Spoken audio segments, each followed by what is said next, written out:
আমার সাথে অন্যায় হয়েছে, অবিচার হয়েছে, আমার পরিবারের সাথে হয়েছে, আমার বাবাকে হত্যা করা হয়েছে, আমার মায়ের সাথে অন্যায় করা হয়েছে, তাকে অত্যাচার করা হয়েছে, আমার ভাই মৃত্যুবরণ করেছে এই অত্যাচারের কারণে।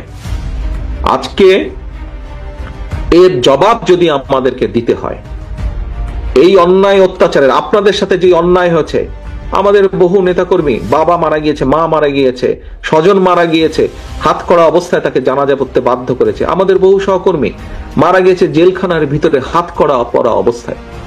নিশ্চয়ই আপনাদের সেগুলো মনে আছে।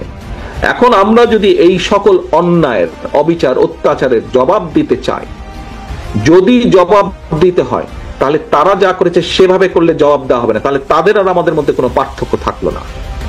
সে অধম বলে কি আমরাও অধম হব নাকি? আমাদেরকে যদি জবাব দিতে হয়, আমাদের 31 দফা যদি আমরা সফল করতে পারি, তাহলেই জবাব দেওয়া হবে।